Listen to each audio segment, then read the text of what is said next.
Hey, hi, hello, I'm Ed. You may recognize me from Blue Sky's only podcast, Normal Men.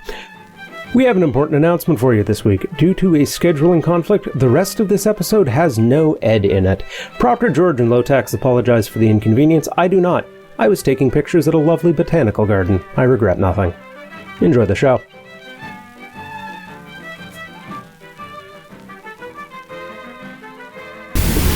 So I am not podcasting 100% today because it turns out inside North America transcons don't hand out blankets and pillows anymore. This is something, at least in Coach, this is something I discovered about 10 p.m. Pacific time in Vancouver last night. And the trip across the entire continent from northwest to southeast was not as fun as it could have been. So we landed 6 a.m. Eastern. So you took the Vancouver to Carolina red eye with no blankets, just raw dogged it, and a 3-year-old. Oh my God, she's the world's greatest traveler in the under 4 age bracket. I mean, she's absolutely incredible. We had 2 12-hour travel days and red eye situation on this trip, and she just crushed it. Just unbelievable. But no matter how good you are in the under 4s, that's it. There are limits. So, and then I got a quick snooze on the couch while she watched some Disney, and here we are. Oh yeah, and then I spent the whole day packing the kitchen because we're redoing our kitchen, and that starts tomorrow morning. Oh boy, so it'd be nice to take a vacation that felt like a vacation. Is what I'll say there. maybe in about 14 years, buddy. I just think the next time, we just can't go to my hometown because, okay, so going from Charlotte or the southeast to it's like Spokane, Proctor. Spokane's reasonably accessible. You can get direct flights there from Dallas, Chicago, LA, whatever. But to get to any of those hubs, there are occasional seasonal directs from Charlotte into Spokane, or at least they were planning on doing them. I don't know what happened with that. There wasn't one available, so we connected through Chicago. Not the end of the world, but then you got to drive almost 4 hours once you're on the ground after transcontinental and 2 hops. So no, it's a horrible trip. I'm just going to Vancouver. Seasonal Spokane directs. Yeah, summer tourism season. Yeah. Okay. So there's people out there who are going, you know where I want to go? Spokane. It's less Spokane and more, you're at the doorstep of the Rockies and several other mountain ranges. There's a lot of stuff north of you that's worth doing, and east of you. Coeur d'Alene's really cool. There's a bunch of stuff out there, and yeah, I mean, it's not people going direct from Charlotte for the most part. So, but Vancouver is awesome. If any listeners have never been to Vancouver and you want to kill a week on the West Coast, you should do that because it's great. It's fantastic. Chinatown. Yeah. I mean, incredible scenery, so much stuff to do. Just really, people are nice and polite, and the Canadian dollar is stupid cheap right now. It's just ridiculous how cheap everything was for an American. So we should specify that there are 2 Vancouvers. There is a Vancouver, Washington, and a Vancouver, British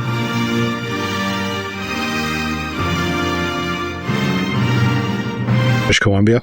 Do we really need to specify that? Yeah, no one knows about the Washington one, Proctor. The Washington one kind of sucks. Don't go there. It's Portland. It's the Washington side of Portland. This is Normal Men, a podcast from 4 men who are clinging desperately to normalcy in an era when that's asking a bit too much. I'm George in Charlotte. In DC, I'm Proctor Malone.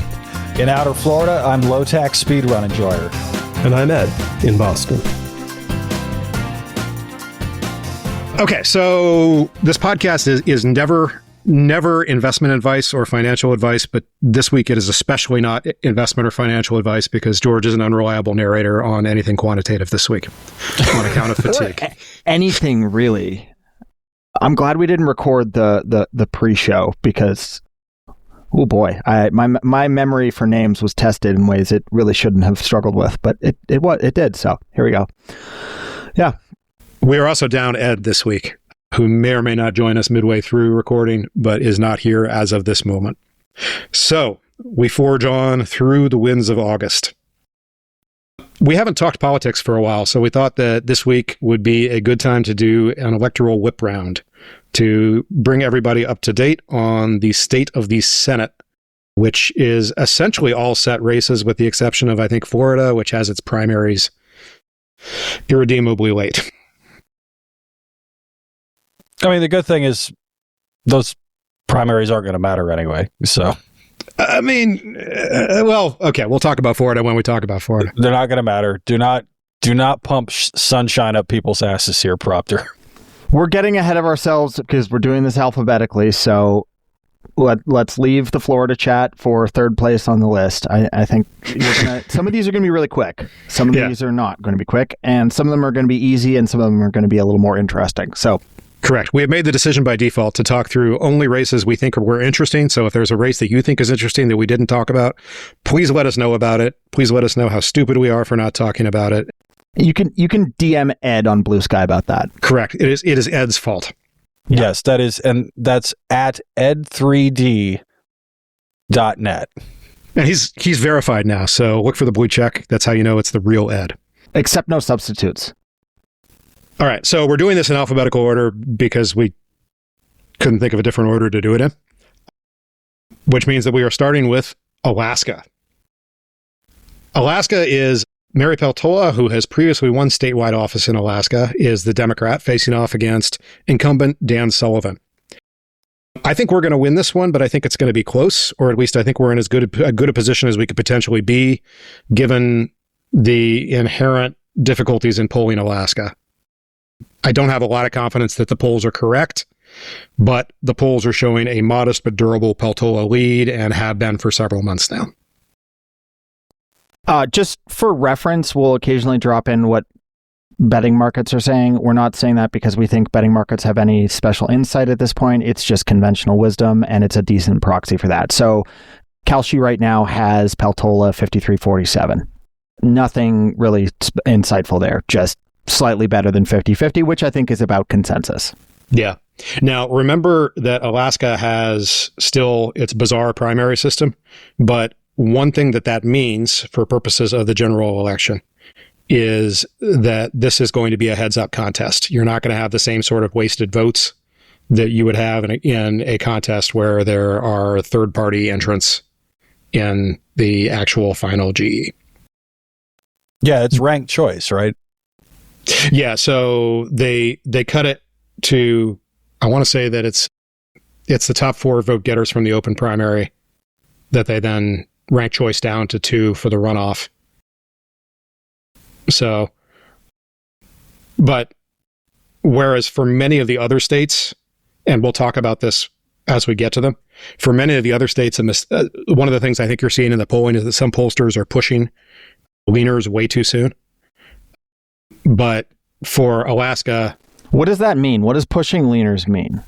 Okay, so if you're a pollster, you're calling people up, you're asking them who they're going to vote for, you're putting together your sample, and then you're doing some data wizardry to composite that back together to give you a reasonable demographic profile. What pushing leaners means is that if you talk to somebody and they say, oh, I don't know, or if they say that they're not sure who they're going to vote for, but they get past your likely voter screen for whatever, you're saying, if you had to vote today, who would you vote for? Yeah, you're going Roy and Dead Horse. So put a gun to your head. Who are you voting for? Peltola or one of the 17 Dan Sullivans in this race? It is the 16th of August as we record this, and most of Normie America has not fully checked into the Senate races. Even sickos have not fully checked into the Senate races at this point.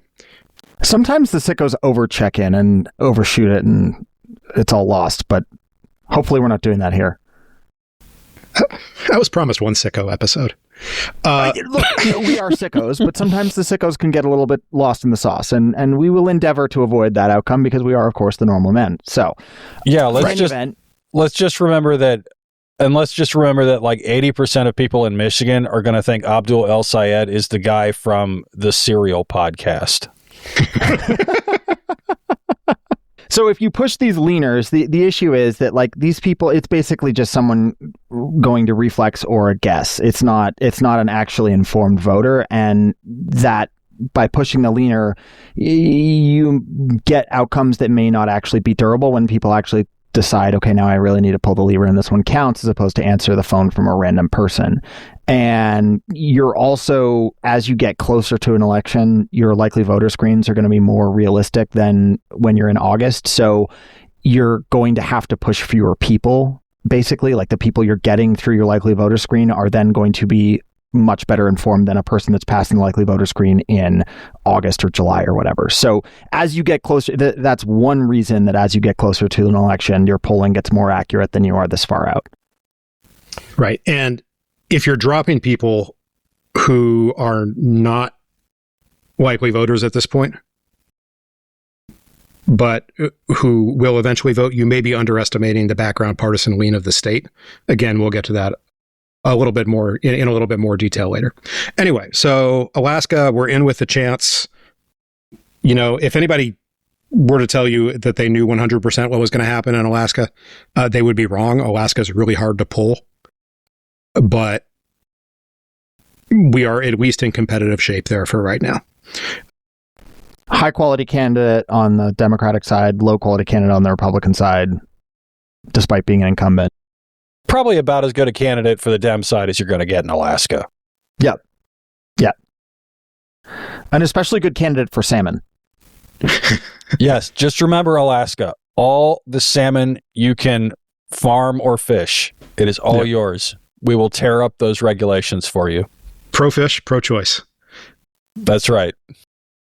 In a thing that is going to become a little bit of a theme throughout the candidates we talk about today, Peltola has tribal ties, and that's important because that's emerging as a really critical voting bloc for Dems in a lot of places. It doesn't operate the same way for every tribe. It doesn't operate the same way in every place. But I think it is safe to say that the First Peoples in Alaska are going to pull the lever blue for the most part. So that's something to look at as we kind of go through these states. Some of these states have significant tribal populations, some don't. All right, state number 2, Arkansas, which I requested that we talk about. I never want to talk about Arkansas, Razorback or otherwise. There's nothing good happening in that state, as low tax will share vis-a-vis the football team. Yes, I agree. So the reason we're talking about Arkansas, which is an extreme stretch goal for Democrats, if we win Arkansas, we probably have like 56, 57 seats in the Senate. We would win literally every other state we're going to talk about before we win Arkansas. But Hallie Schaffner, who is the Democratic challenger, has released an internal poll showing her only down 3 against Tom Cotton, 46-43. Do I think this is accurate? Probably not. I think that, this is the kind of poll that you put out there and you maybe juice up a little bit to try to get your fundraising going. I don't think they're lying, but I think that they maybe had to take a few polls to get to a poll where they were only down 3. But if you were to see a path to Schaffner winning, it's through overperformance in rurals. Schaffner is a farmer.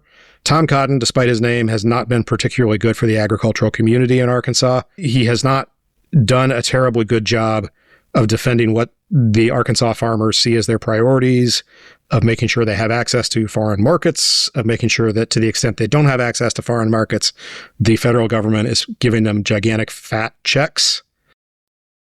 And also, Arkansas, insofar as there's population growth happening, it's happening in Blue Islands in Arkansas.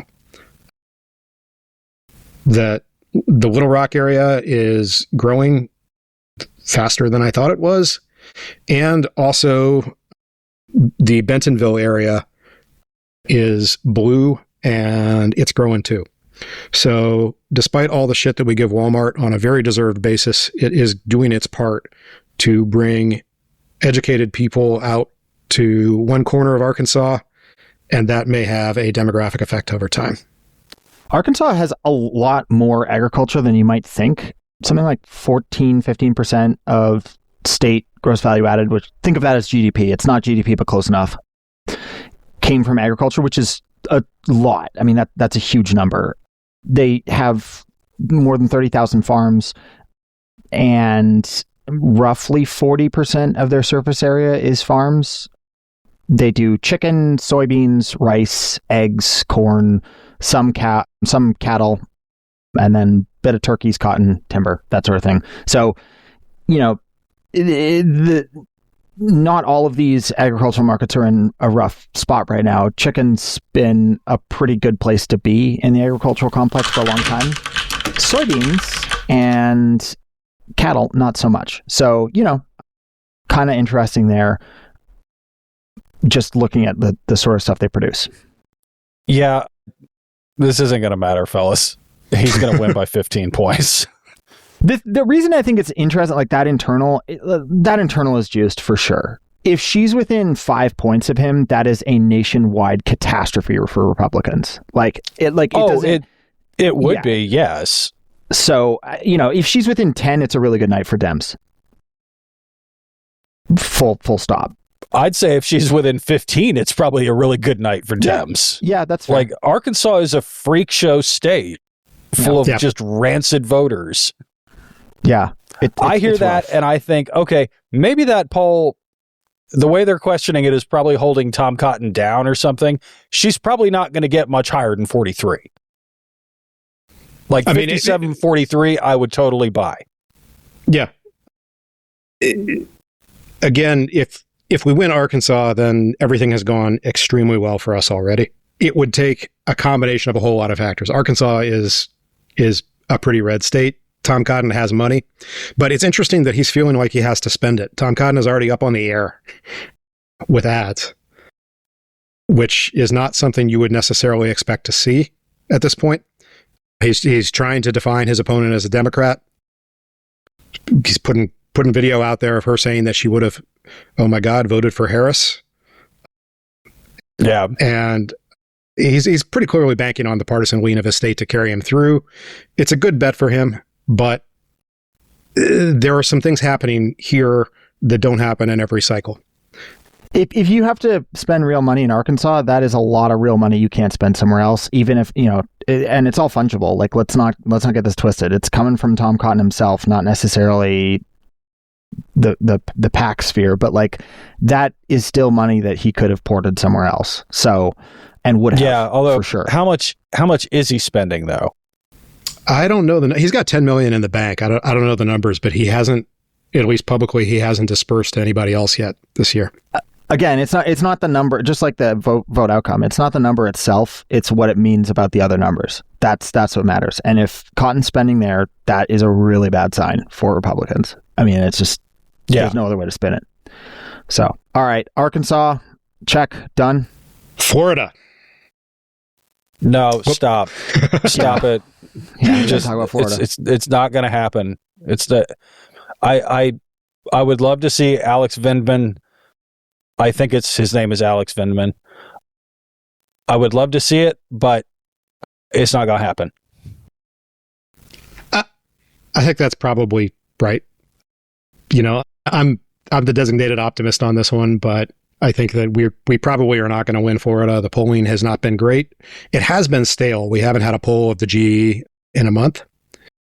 So maybe in a couple of weeks after the primaries, we open up the box and we find something surprising. And that'll be pleasant if it happens. But Florida's been moving the wrong way demographically. Your Latinos don't vote the way Latinos vote in other places.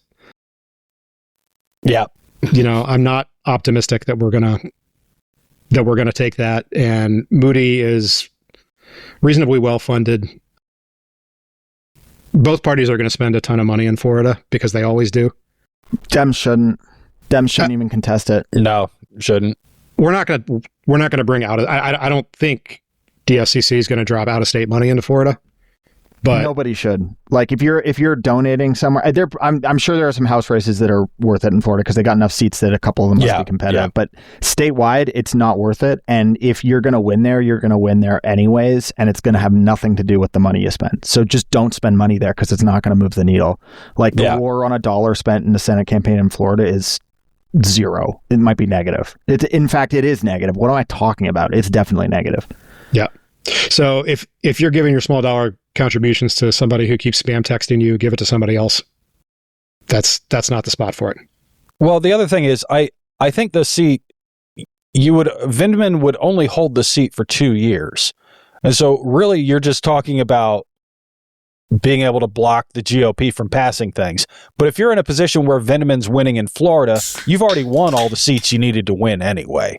So it doesn't matter. True. And then Vindman's going to get blown out in 2028 anyway. Well, I mean, it's going to be a long 2 years, so who knows? But I do think the Doug Jones path is the most likely. I will say the Vindman candidacy itself is kind of interesting, right? I mean, this is not your typical Democratic poster boy candidate, right? Like, commissioned infantry officer in the Army. He was at the center of minor scandal in 2019 related to Ukraine. Not that he did anything wrong. Quite the opposite. We don't have to go too far down that rabbit hole, but this guy is a national security, do what's right kind of Democrat, and not my definition of what's right. Recall our discussion of virtue in the episode last week vis-a-vis the Odyssey. But, you know, if he was to outperform, I think that would be interesting and maybe like a signal of where things might be going. But that's academic more than horse race stuff. Yeah, I mean, Vindman's got some wrinkles to him, including a twin brother who is a congressman in Virginia who Blue Sky's mad about because he's got bad opinions about trans people. But I think that Vindman performing worse than you would expect is some vindication for the moderates don't do anything school of thought in terms of candidate selection. He's going to be running as a conservative Democrat in what by PVI should be a reddish purple state. Florida's hard for a lot of reasons, but there's just not a lot of hope there for me. And if he runs behind insurgent candidates elsewhere, I think that's grist for that particular mill. If you think that Democrats should run fewer conservative candidates. The other thing you mentioned earlier, Proctor, was the Latino thing too, just for folks that aren't really aware. Like the big diasporas in Florida are Cuban and Venezuelan. And while I think they may be disappointed to a degree over how things have gone vis-a-vis Cuba, specifically that we haven't attempted a second Bay of Pigs, they're not going to be mad. And the Venezuelans won't, for sure. At least not yet. I think there may be a longer-term backlash there from those diasporas in the United States, but that's speculative on my part and not based on anything that's happening today. So, yeah, I just don't see how you do it unless, again, it's in Arkansas. We win Arkansas type night. Florida would be probably the number 2 long shot on this list behind Arkansas, actually. So, yeah. Yeah, I would say so. To be clear, the reasons why Cubans and Venezuelans might vote redder than other Spanish-speaking immigrant groups is that they are mostly fleeing ostensibly leftist dictatorships. So that's the kind of thing that will bias your politics for generations. Yeah. All right. Well, what do we have up next? Georgia. This one's easy. I mean, Ossoff's going to romp.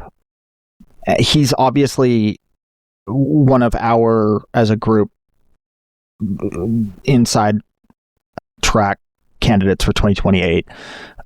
If Ossoff doesn't clean Collins' clock, I think something's going really, really, really wrong for Democrats on election night in November. That said, he's going to clean Collins' clock. Yeah, so. I mean, I don't think that Fox poll that had him up 13 is going to bear out. I think it's probably going to be more like 8 or so. The more interesting thing with Ossoff for me is, can he pull Keisha Lance Bottoms over the line in the gubernatorial race, right? If he's putting up an 8-point margin, he can. If he's putting up a 5-point margin, I'm not so sure. Yeah, there's going to be a lot of spending in that state. Ossoff is a fundraising juggernaut, and he's certainly going to have heavy institutional support behind him as well, because this is not a place where Dems can afford to lose. And because of the governor's race, there's a lot to win also. Could potentially win the House of Delegates or whatever the hell they call it. Yeah. Too. Yeah. There's some chance that this is when Georgia in a meaningful way flips blue at the state level. and national Dems are absolutely keyed into that. So there's going to be a bunch of money fired down there. You know, if you gave me the over-under at Ossoff 9, I think I would take the over, but I wouldn't feel great about it. We'll see. Anyway, such a nice boy. And his wife's a doctor. Oh, my God. Having covered one end of I-85, we'll come back for the other end of it. We're going to move on to Iowa, where we have the Democrat Turek versus Republican Hinson. Turek Dinosaur Hunter. I just want to note that in our show notes, I'm not going to say who said this, but in our show notes, we have Hinson as the Republican who is replacing the badger-looking lady who keeps fucking military brass. So that tells you a lot about the state of the race in Iowa. Joni Ernst, I just remembered her name. That's looking like a surprisingly tight race. If you had told me 6 months ago that we were going to be in a polling dead heat in Iowa, I would have been pretty excited about that. I think Turek is a good candidate. I think if you were looking as a small dollar donor to put some money somewhere, Iowa is probably a pretty good place to do it. The 50+1 polling composite currently has him down by a single point at 47-46. Iowa is a weird state demographically because it is, for reasons I've never fully understood, Iowa is like super educated. It's like usually there's some reason you can point to for like, why does this state have a bunch of people with college degrees? Yeah, Proctor's just like, these don't seem like people you should be sending to school. What are we doing here? I mean, some of it is just that like they get everybody through high school. They have a really high school education rate, but also they send a lot of people to college. So despite the fact that they're a white agricultural state, education polarization has been pretty good, or could be pretty good, for Dems in Iowa. So the subtitle of this podcast is Proctor Discovers the Big Ten. Yes, they need people to go to college so that they can cover the expenses every time Iowa extends Kirk Ferenz. Or just the expenses for recruiting every single fullback every single 5-star fullback in the class to go to Iowa State, because that's literally all they know how to do is run it right down the middle. Which, yeah, but that shouldn't take much money because they're the only team that actually uses a fullback in 2026. Still, a 5-star is a 5-star. Do they give 5 stars to fullbacks, really? I don't know. I don't follow recruiting closely enough to actually know that. Yes, they assign one 5-star, and it is the one player who is actually a fullback in the recruiting class. And they always go to Iowa State. Now I'm wondering if this is just kind of like sniping from the tight end position at fullbacks. Hold on. When I played, tight end and fullback were the same position. You knew the plays were all, there were certain players that were suited more to, for instance, being in an I formation or weak or strong eye or whatever and playing fullback, but we all sat in the same meeting room, buddy. Granted. Okay. So next state on the list, what do we got? All right. So next up we have Kansas. Hamilton is the Democrat taking on Marshall, the incumbent. Did we lose audio? I can't hear you guys. Okay. What you got, low tax? Hello? Anything? Hello? Yeah. Bueller? Okay. Yeah, Bueller. Okay. So we're not going to talk about Kansas, I guess. Maine. We've talked a lot about Maine. I don't think we need to talk about this one that much more. Wait, do we really not have anything on Kansas? Well, you didn't have anything on Kansas. I don't have anything on Kansas, and apparently Proctor doesn't know Kansas exists. So. I don't like, Kansas is a weird state. It's one of those plain states that sometimes votes for Democrats statewide, although not usually the Senate. They do like their Democratic governors. Yeah, they have an incumbent Democratic governor, right? I think so. Yeah. Right now, betting markets have it 4-1 in favor of the Republicans. So this would be one of the more long shots. It's not Arkansas level. It's not Arch Kansas, but it's just Kansas. Yeah, that's my dad joke quota for the day. I won't do that again. I'm very sorry. Jail. Yeah. Okay. No trial. Again, I think Kansas is a long shot, but if we manage to get traction there, that's something's going real right. Where we are going to get traction now that we've replaced the dirtbag candidate with the same guy, but not a dirtbag, is Maine. So Troy Jackson taking on Susan Collins. We've talked a fair bit about Maine. Do we need to over the past 6 months? And I'm just going to say that's it. Do you have anything on Maine? Do we have to talk about cousin fucking? Do we have to talk about cousin fucking? I think we do. Yeah. All right. So just real briefly on that one. The polling looks good. We've got Jackson settling into what looks like a narrow lead over Collins. Big polling misses have burned us before in Maine, and I don't think they're off the table here either. But you would certainly rather have Jackson be the candidate than Plattner for both electoral reasons as well as all the other reasons. The reason I keep bringing up cousin fucking is because Jackson is in a common law marriage with his second cousin, with whom he has 2 adult children. Look, it's not called New England for nothing, Proctor. Anyway, just try to think about what the closest cousin you would consider dating is, just, for your own files. For the record, second cousins typically share only about 3% of their DNA, so your odds of something bad happening there are pretty low. It's not nothing, but it's down there, unless you're doing it repeatedly for very long periods of time, generation-wise.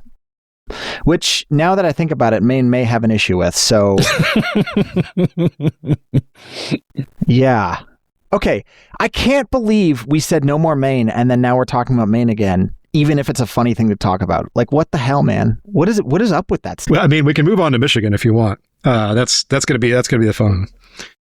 I'm not any more excited to talk about Michigan, but like, at least we haven't talked about Michigan ad nauseum for the past year for the worst possible reasons imaginable.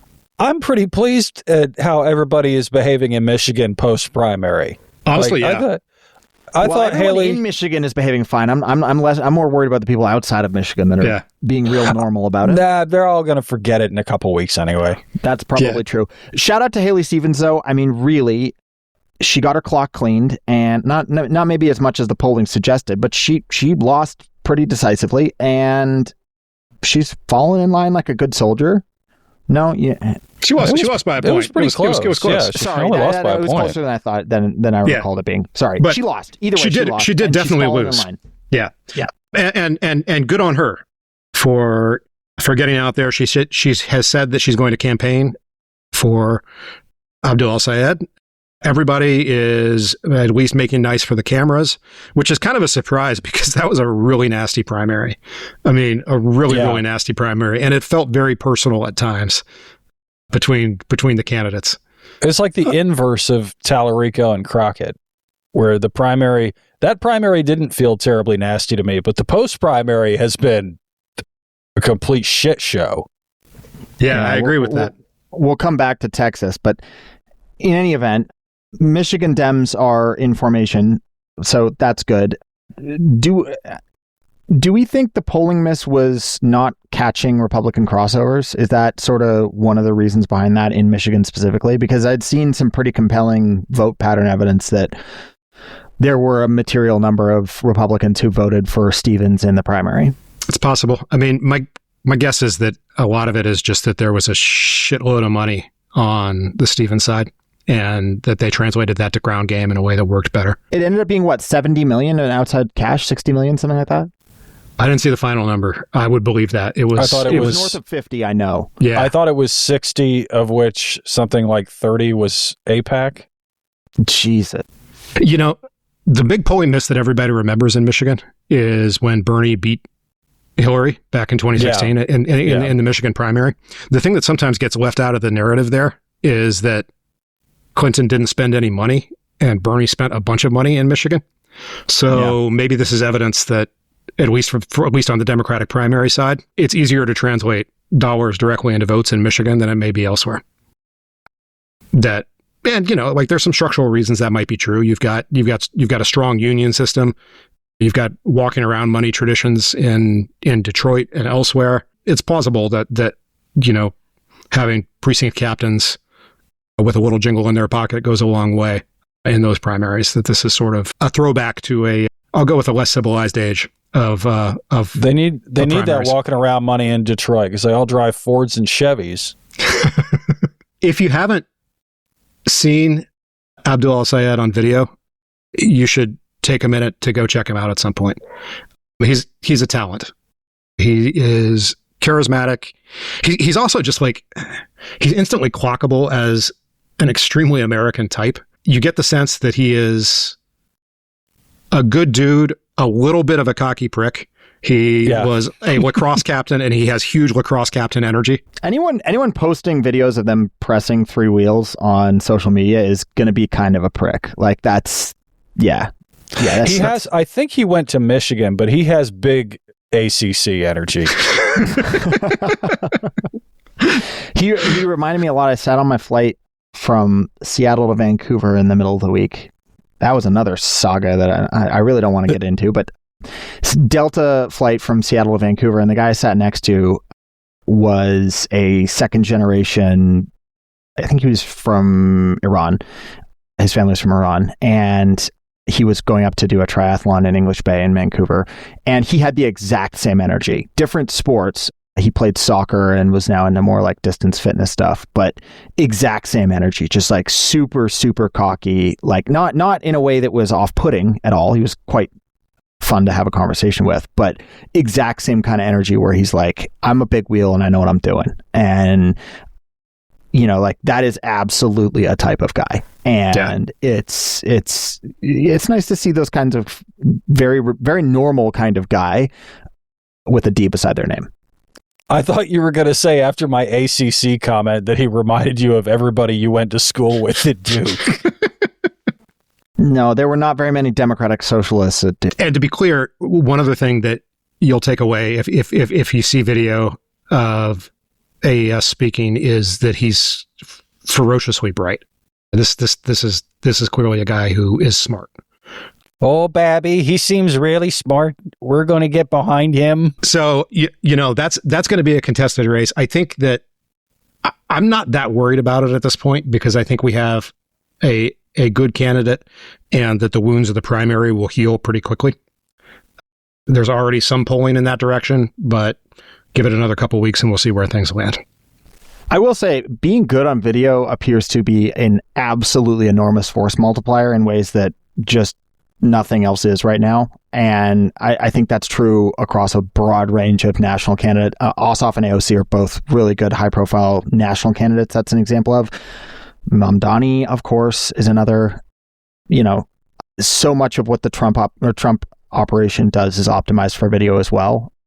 And there's a lot more AI involved in that for obvious reasons. But you know, being compelling, staring at the camera or talking in vertical video is a really big deal.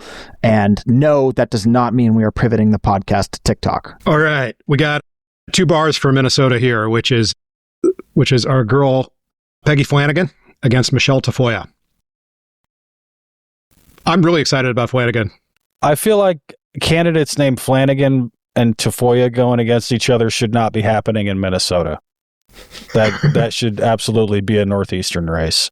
Boy, that Michelle Tafoya seems nice, but she's got a funny name.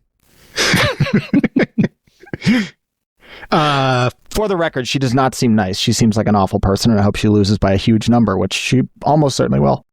Yeah, she seems like a lunatic. Peggy Flanagan, Peggy in this case being a nickname for Margaret, is Ojibwe. So that's our. She is in position to be the first enrolled member of a tribe to woman in the Senate because, well, at least she'll be elected earlier than Peltola because of the way time works. Moving east to west. Also, Alaska has a lot of absentee ballots, right? Like, yeah, they're like the other Western states. Yeah. Yeah, they count mail for a while. Peggy Flanagan's great. She's the lieutenant governor right now. I think she's going to beat Tafoya like a drum, and that this is not actually a very interesting race for that reason. But for whatever reason, conservative election Twitter has decided that this is a winnable race for them. No, that's cope. I'm sorry. Come on. Like, what are we doing here? It's Minnesota. And they has conservative election Twitter talked to anyone from Minneapolis over the past year? Like, holy shit, they're mad. What are we talking? Anyway, Michelle Tafoya was a pretty good sideline reporter once upon a time, and it's sad to see her like this. Yeah. Yeah, I grew up Monday Night Football when I was in my teens and early 20s. She was all over the sideline, did a great job. She, I don't think she had any akakishishuji moments, which is good, of course, because we don't want to sexually harass the sideline reporter, but memorable at least. But other than not having anything quite that memorable, she was great. She did a really good job.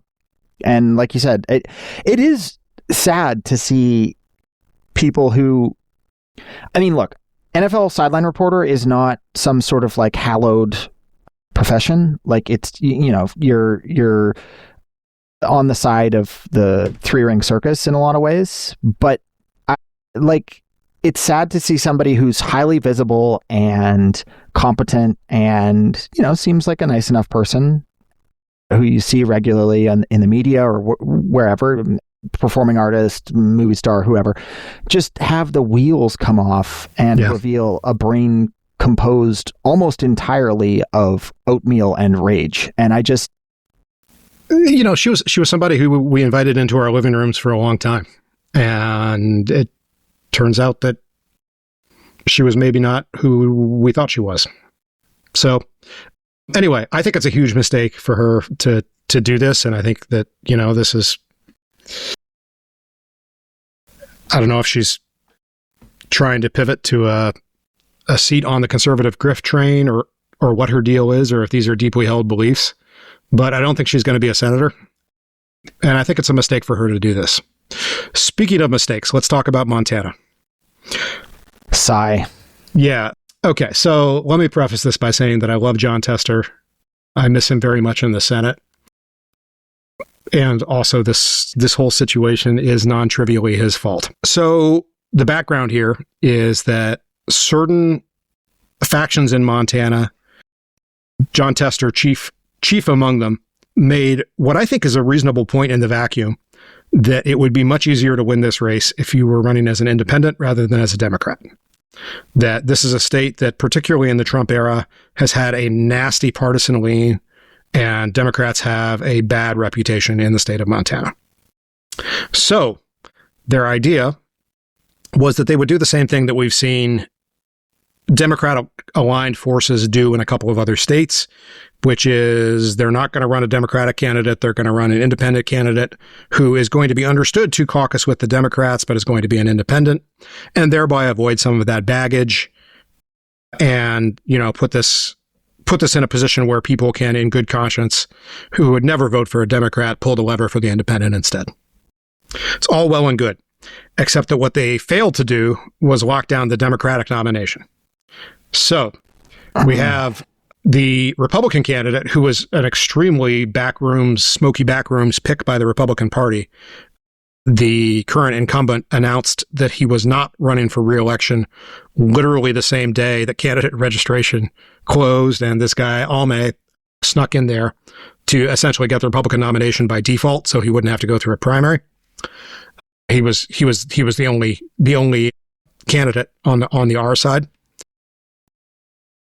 Is going up against Seth Bodnar, who is the president of the University of Montana, I believe. I think he's University of Montana, not Montana State, who was the designated independent for this strategy. And Bankhead, who is the woman who actually won the Democratic primary, who has no money, who has no prospect of getting any money, but who's going to be sitting on the Democratic. I do not have a lot of hope that we are going to be able to win this race, because it turns out that even if you spend a lot of money trying to tell everybody who the Senate candidates are, it's important who has the D next to their name. And if there is somebody who has the D next to their name on the ballot, then a sufficient fraction of the electorate will vote for them, that you are not going to win as an independent who needs those Democratic votes.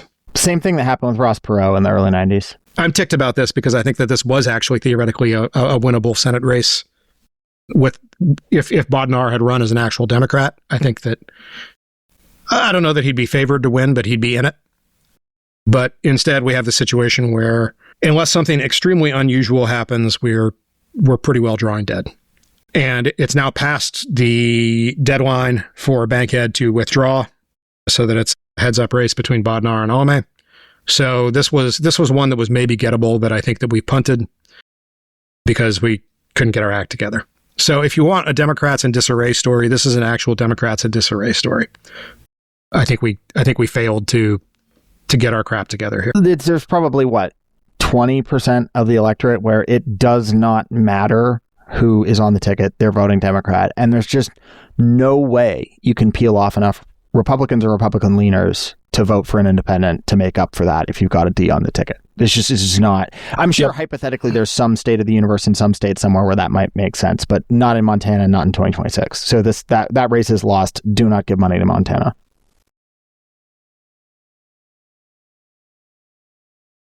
All right. Nebraska. Nebraska is a place where the run an independent strategy is also being executed. This is our man. Again, yeah. Osborne came close last time. I think he's a good candidate. He's a union man, which he will tell you at length. He's articulate, looks good on video. There hasn't been any polling on this since mid-May, so I have no idea how he's doing. But this is the kind of race where there was some buzz. If you are, like me, a coastal Democrat, you should maybe just not check in on this for a couple months and hope to be pleasantly surprised. Kalshi currently has it at like 70% Ricketts, so the Republican. So conventional wisdom says that Osborne's not going to pull it off on a good night for Democrats where, he makes all the right moves. I think definitely winnable race. Likely winnable? No. This is a long shot for sure, but it's possible. Yeah. This is a place that would not, in my opinion, be absolutely crazy to put small dollar donations if you were so inclined. But this is a race that we need to not nationalize. So, give Osborne money if you want, but try not to pay any attention to anything he does or says. Attention from the coasts can pretty much only hurt us here in terms of media attention. Yeah, and let him say whatever he's got to say. The good news is to all the Blue Sky posters out there mad at something he said, which I'm sure you people are out there. I don't even know what he said, so who knows? Your opinions are not going to nationalize the race because they don't matter. So, keep posting into the void like the rest of us do, and we'll have fun with that together. If anything, it's probably helpful. Be mad at him. And then he can say, them Blue Sky people are mad at me, Paul. Paul, that niche social media site been mad at me again, Paul. North Carolina. George, what you got for us? Other end of I-85, as previously mentioned, Roy is going to beat the Mario coins out of Watley, and it's going to be delicious, and I can't wait. North Carolina, for those who didn't follow all the swing maps last time around closely, North Carolina swung to the left of the nation, especially the I-85 corridor, like Charlotte and Raleigh. Like urban North Carolina swung more to Democrats than just about anywhere else in the nation relative to the national average. So obviously everywhere swung to Republicans. North Carolina swung less towards Republicans, and especially in big urban areas, than anywhere else. And actually the mountains also swung much less towards Republicans than the nation as a whole. So that I-85 corridor from Birmingham to Atlanta, from Atlanta through northern South Carolina, up country South Carolina to Charlotte to Raleigh-Durham, and you could extend it up into the Virginia urban areas too. That is very fertile ground for the whatever Democratic coalition is going to win in 2028, and Ossoff's part of that for sure. Cooper's part of it as well. And the question for North Carolina then is how big are the coattails? The state Supreme Court races are big there. Or here, I'm back in North Carolina. I was on the West Coast all week, but now I'm back in the warm embrace of the humid air of the Charlotte summer. And the question is coattails for the Supreme Court candidate. Pretty much a must win if we want to take the Supreme Court back in 2028. North Carolina Supreme Court going back to Democrats unlocks a ton. It unlocks federal seats. It unlocks state gerrymandering being struck down. It unlocks all sorts of different state policy stuff. And if North Carolina is going to follow in the footsteps of Virginia and then Georgia, we need Democrats to control the state Supreme Court. So question will be how big are the coattails, and also what happens in the House and Senate. I don't think have a chance of winning the House. I mean, it's hypothetically possible, but getting those margins down is very helpful. So yeah, that's the story here. Who do we think guys- wins by more, Cooper or Ossoff? Ossoff. Yeah, Ossoff. Georgia's further ahead in the rural to urban transition, and Georgia also doesn't get the same snowbird retirees that offset some of the gains in population and Dem votes in urban areas. But the North Carolina is a 50-50 state. It's just always, it has been for so long. In the most recent governor's election, Josh Stein beat Minnesota, the Nazi porn addict, and that was the biggest statewide office win in like 30 years, I think, 40 years, and he won by like 15 points. So like, it's just not, it's not a huge margin in the state ever. If Cooper wins by more than 5, that is an incredible night for Democrats in North Carolina, and that's a huge problem for the Republican coalition in the Electoral College in 2028. But I think that's the best case. Ohio, what do we got? How many times has a senator lost his seat and then won another Senate seat back in the same state? That can't have happened that many times, right? That's a good question. I don't know the answer to it. I cannot remember it happening within my political lifetime. Well, it's going to happen this year. So Brown has money. God bless the Republicans for nominating sorry ass Vivek for the governor's race. Yeah. So the polling average right now has Brown up by 4 or 5 points. I think that's probably legit. You could talk me into this fading down the stretch. Ohio is a state with a Republican partisan lean, and that's been growing rather than shrinking in recent years. But this is a down year for enthusiasm for Republicans and an up year for enthusiasm for Democrats. As Lotax said, the governor's race is not, I think, going to galvanize a lot of people on the Republican side. Vivek is kind of counting on that state partisan lean to get him across the finish line. I would guess that this is probably one of the places that people like Musk are going to money bomb. That's had varying results in past. One advantage that Brown has here, where other senators might not, is that as a former senator, he is wired into the DSCC. He is a priority for national institutional Dems. And my guess is that their spending priorities are going to flow heavily towards Ohio for largely that reason. He's also helped by the fact that several of the other kind of like mid-tier expensive states, like, I don't think Abdul El-Sayed is going to need a whole lot of institutional money in Michigan. I could be wrong. I think he's going to be a fundraising juggernaut on his own. He already raised a bunch of money for the primary. It's just he happened to be going up against AIPAC full burn money dump.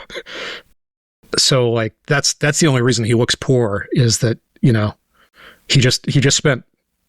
It's also just a bluer state, right? Yeah. With AES, I think you can make a pretty good argument that the environment itself probably gets AES over the finish line, even if he doesn't run an incredibly good campaign for. Yeah, I mean, if we're looking at a D+8 environment, then you would think that anybody with a D next to their name in Michigan is going to win. So we have since the 1950s, we have 2 senators that have done the rebound situation, and they both have interesting stories attached to them. So Slade Gorton in Washington lost the 1986 election by 2 points, and then came back 2 years later in 1988 and beat Mike Lowry by 2.2 points to win the first of 2 more terms in the Senate. So we haven't seen this type of behavior in 40 years. The other example since the 1950s was in Ohio, Howard Metzenbaum, which is another interesting name, in the 1974, or was appointed to the Senate in 1974. He then lost the Democratic primary to John Glenn. And for all you NASA heads out there, yes, that John Glenn.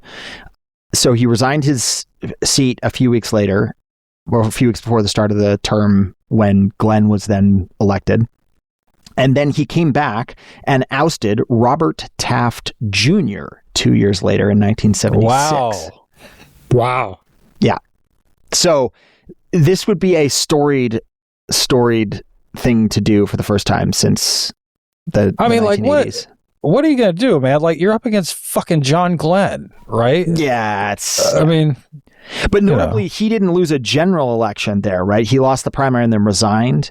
Right. He would have been reelected as a Democrat in Ohio in 1976, but he lost the primary. So there's only been one honest to goodness example of this since the 1950s. There are a bunch of examples from prior to that, but it hasn't happened very frequently. So, yeah. Brief normal men lore. I was on Slade Gordon's Whitman County Advisory Committee as a teen.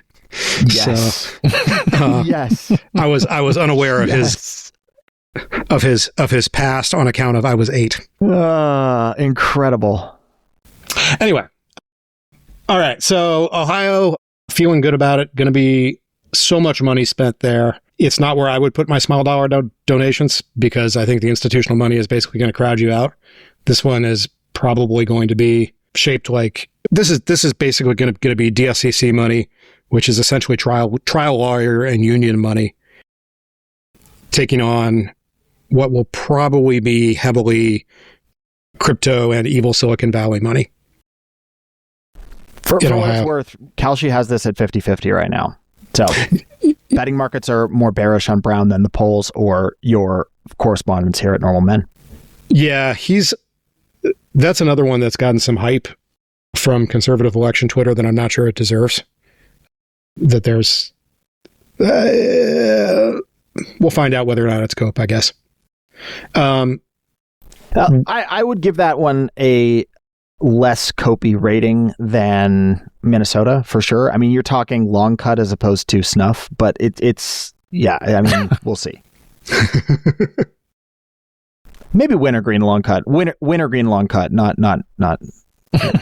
Sorry. If you understand anything I just said, you either played college football or college baseball, or you're just a complete degenerate. So we can move on. We didn't put South Carolina on the list before the show, but might be worth a mention just because they have what looks like it might turn into a really nasty primary runoff on the Republican side. Lindsey Graham's sister, who probably has a first name, but I don't remember it, is looking like she's going to get beat in the runoff by a, I guess, more heterodox Republican. You know, Annie Andrews on the Democratic side, I think, is a decent candidate for Senate. I wouldn't really expect anything from this, but South Carolina is not quite as Republican as you think it is.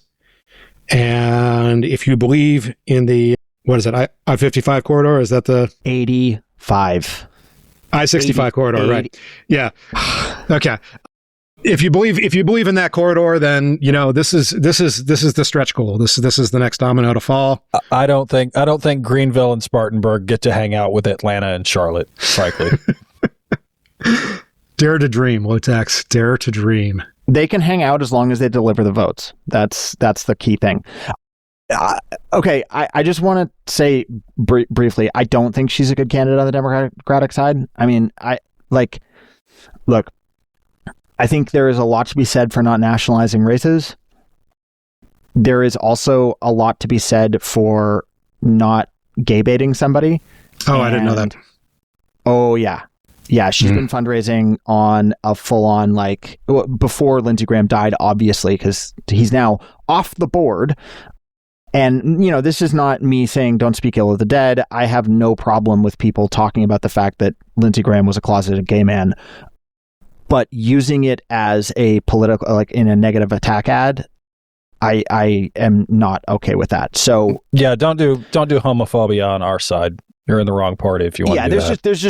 There's no reason to do that. You know, the people that care about that particular issue are not going to pull the lever for a Democrat. I'm sorry, it's just not how it's going to go. So no. All you're doing is punching queer folks for no reason whatsoever. So, you know, candidates make mistakes, et cetera, et cetera. If she ends up pulling off a miracle and winning, she'll still be a Democrat, but I would not describe her as a high quality candidate myself. I'm not feeling good about us in South Carolina, just in general South Carolina politics, especially not after Nancy Mace got her 9 tattoos.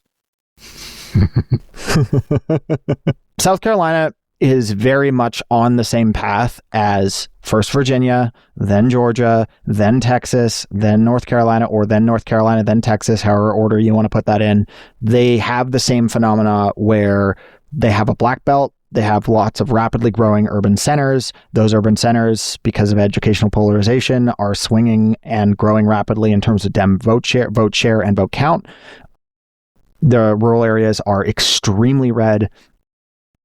The problem is they just don't have as much urban population and it's growing fast. They also have the problem that North Carolina does, where a lot of the in-migration is retirees who skew more conservative than Texas or Georgia or Virginia. The Ohio problem. Well, Ohio, a lot of the conservatives are leaving Ohio, right? It's Northeast conservatives or Upper Midwest conservatives who are moving to the South for the sun and their retirement, which is, fine, whatever, it is what it is. But, your marginal entrant to the state in South Carolina looks a lot more like a Republican voter than the same in Texas, Georgia, Virginia, or North Carolina. And North Carolina, again, marginal entrant looks more conservative than Texas, Georgia, or Virginia. So, yeah, it would absolutely float my boat if we managed to win that Senate seat, though. So, I'm not rooting against it. That's for sure. The final state on our whip round is Texas. We've talked a lot about Texas. We've talked a lot about Jimmy Tallarico, the odious Ken Paxton.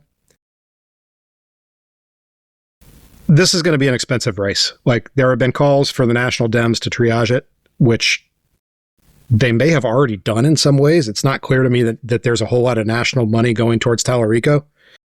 He doesn't need it. Tallarico is an absolute fundraising all-star. And the thing about these big states is that by virtue of being big, they have a lot of Democrats in them, even if they're red states. This is the same reason we're going to blow, all told, probably $150 million on the Florida Senate race, on two-party spend, is because there are a lot of people in that state and they care about who wins the Senate seat in that state. Paxton is not a good fundraiser.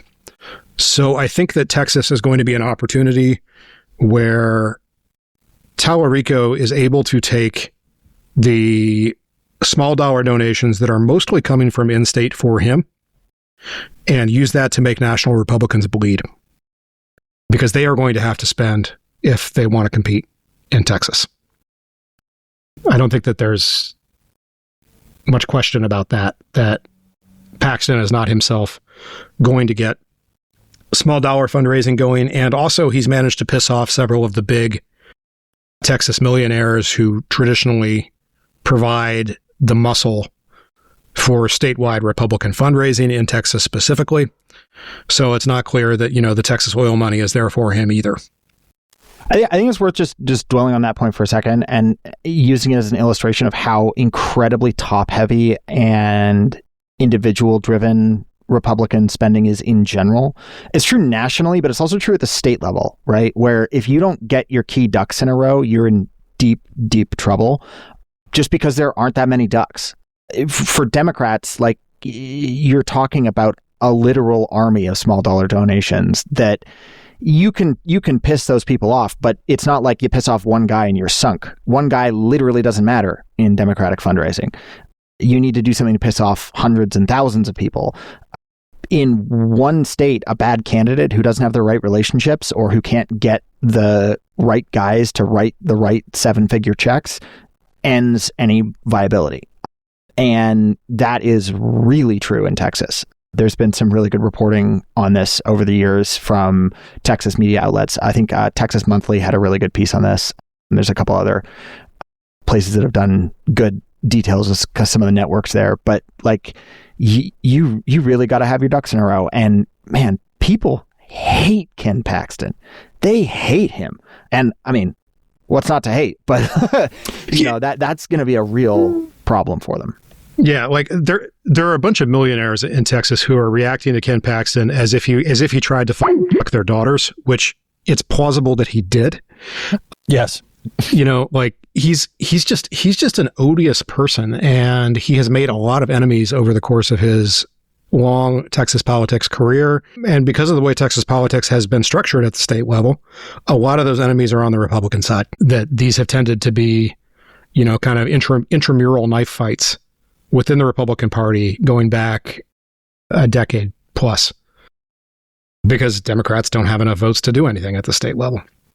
So anyway, you obviously can't bank on Dems winning Texas, but I think if you had to pick them right now, Tallarico is probably a narrow favorite. And we'll sort of see where the polling goes from here. It's a tough state in terms of partisan lean, but not so tough that it can't be won in a good blue year. There is certainly going to be direct voter suppression operating on who knows what axes. But I believe in the people of Texas. So get it done, guys. If they don't vote for Tallarico, I will never believe in the people of Texas again.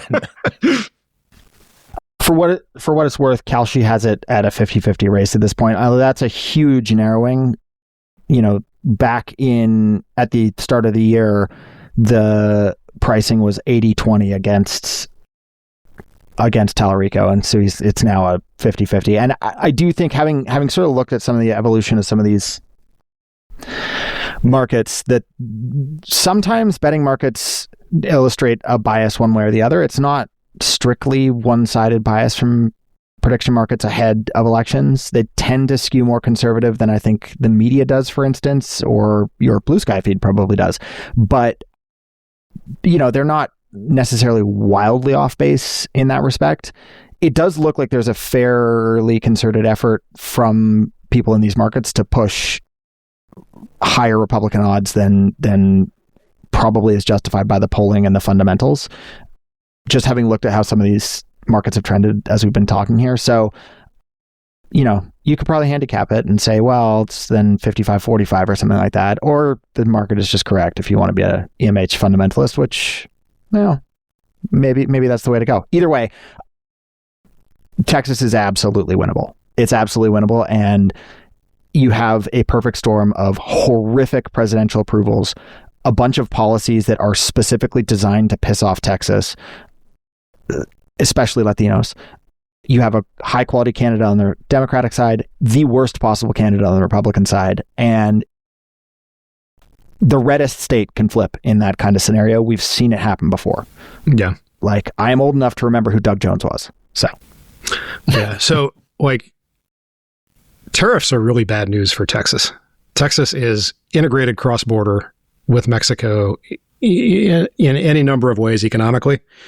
The thing that pushes back against that a little bit is that expensive oil is good for Texas. It's not a bad thing for them, sort of. Yeah, because rig counts haven't risen much, right? Like, what Texas wants is a bunch of rigs in the field.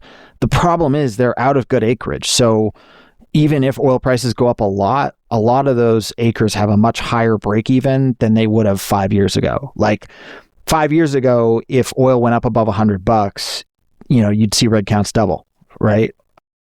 Now, there's just not that much acreage left where that kind of quick put rigs into the dirt makes a lot of sense. And that is where a lot of the employment effect from higher oil prices is. Obviously, there's a huge petrochemical industry in Texas as well, all that stuff. But that kind of vibe is, that industry is locked in on Republicans already anyways. So if you want to pick up leaners, you want them being dragged out into the Permian. And that's not happening this time around. Rig counts have risen a bit over the past 6 months, but not like by 5%, not by 50%. So I don't know. Like, if you read the Dallas Fed's manufacturing survey and the comments there, people are pissed off, man. They've been pissed off about tariffs for a while, and they're trying to find a way to say, oh, it's the viziers, But Plus, again, the Latino stuff. Like, Texas has way too many Latinos for that population nationally to swing against you hard, and for you to expect to get a good showing. It's just not there. And that they're really important to the Republican coalition in Texas. So it's not a done deal by any means, but this is by far the friendliest territory for Dems to fight on in Texas in my lifetime. So yeah. And RFK is trying to get the dog killed at Texas A&M by taking the vaccines away. He what? He's trying to get the dog killed at Texas A&M by taking all the vaccines away. I just want Aggie to remember that. What about the Bevo? Is he at risk? Oh, Bevo too. Yeah. Bevo too. Oh, Bevo also. I was gonna say we're way past two, but yeah. No, yeah, we're up to like Bevo 86 or something now. Yeah. Who can eat the steaks out of Bevo? They got to auction that, right? That's probably the football players. Thing, right? Oh yeah, it probably is a booster thing. A bunch of perverts, Texas football boosters. Anyhow, okay. So I think that rounds us out. Everything else doesn't matter or isn't interesting, which amounts to the same thing for us information-addled news readers. So how do we think this shakes out? I'll tell y'all how I do. Standing here in August. Let's run down in alphabetical order again, and we can all say what we think's going to happen, and then we'll tote up at the end. Okay. So Alaska, I think Peltola wins Alaska. Yeah, blue 60%. I agree. I think it's a little better than 60%, but I agree. I think it's Peltola. Arkansas, not going to happen. Nope. 20%. Florida, not going to happen. Nope. Yeah, I kind of agree on that one. Georgia, Ossoff wins. Yeah. Yep. 98%. I will say Iowa, 55% chance. Call it Iowa. Turk wins. I think I've got that one as a true 50-50, but I could be talked into better. You know, it's a weird year to have open seat contests in red states because it means that they're ducking out on anti-incumbent backlash at the same time as they're running somebody who has not necessarily run statewide before, which Hinson hasn't. I think Turek's a good candidate. If I had $20 that I was trying to give a campaign right now, I'd probably give it to Turek. I think Turek wins. All right. Kansas? No. Doesn't exist. Yeah. Fake place. Okay. Right. Maine. Oh, Kansas. I didn't get my Kansas. No, we're not going to win Kansas. Hamilton's going to lose. Maine. Win. 70%. Dem. Yeah, 65. But yeah, I think that's a Dem win. Michigan, AES is going to win it. Yeah. I think we hold all the Dem seats. Yeah. I agree. 85% Michigan. Yep. So Minnesota, foregone conclusion as well. Montana, for reasons discussed, I think we all agree is not going to happen. Nebraska, I'm going to say Nebraska. Osborne wins it. I'm just going to say that to be contrarian. I think he's, just to be interesting. I think we got a puncher's chance there. I probably have that at, I don't know, 30%, 35%. But yeah, we're in it. Fingers crossed. Yeah, I think my gut instinct would be something like Proctor, 30 to 35%. I don't think we're going to win it, but I don't have real strong feelings on it one way or the other. These things are going to be autocorrelated, so like they're all going to move at the same time. Right. And if they move big enough, we're in a position where the wave could get over that seawall. Right. Yep. That's why I feel pretty good about Turek, Dinosaur Hunter, and Jackson and Salmon Lady. Yeah. Yep. Yeah. All right. North Carolina. Done deal. It's gone. Yeah, done deal. That's right. Ohio. 65. Yeah, I'll take Brown for sure. I'd rather be Brown than Husted, that's for sure. I'd take Brown. I'd probably put it at like 75. I wish you were 20 years younger. But yeah, seriously. Oh yeah, definitely. I mean, the same goes for Roy in North Carolina. I'm not excited about the fact he's in his 70s, but he's going to win the seat. Yep. Yeah, And although Roy, we have a bench here that he's keeping the seat warm for. So yeah, I was going to say, Roy, you might not mind that Roy is as old as he is if you think North Carolina continues to trend blue and we get there with it, because you're probably going to want somebody more progressive in not too long. Well, it's less that and more, we have some shooters coming up in North Carolina. Jeff Jackson is going to win a Senate seat at some point. There is some talent here and we're organized. So I'm not so worried about Roy serving a single term as long as it's just one term. But that hasn't been a campaign issue, but that's just my view. Anyhow, Texas. Yeah. I believe, man. Yeah, I believe I too. I called it last year. I think our little Eagle Scout beats Jabba the Hutt. Yeah. And so that, I think, so that's how many do we have us winning? So that has us flipping 1, Alaska, 2, 3. defending Georgia, flipping Iowa, flipping Maine, holding Michigan, holding Minnesota. What were we? Where do we come down on Nebraska? I think no, but in with the chance was okay. So was the we'll opinion say of the no. pod. Flipping North Carolina, flipping Ohio, flipping Texas. So we net 6 seats. Yep. That'd be a pretty good night in November. That would be more than enough to offset whatever the hell Fetterman does. Right. God, he's going to get his ass primaried so hard. Yeah. I don't think he's even going to run again. Well, that'd make things easy. Pull the cinema. All right, gentlemen. I need to go eat some dinner before I put my 3-year-old to bed, so we're going to cap it there. This was fun. It's too bad our resident Mainer didn't log on to tell us more about cousin fucking, but he didn't. So, that's our show for this week. Thanks for listening. If you get a chance, rate, review, share, all that fun stuff. In Charlotte, thankful to be back from a week on the West Coast. I'm George. In DC, I'm Proctor. In outer Florida, I am low-tax speedrun enjoyer. Stay normal, y'all.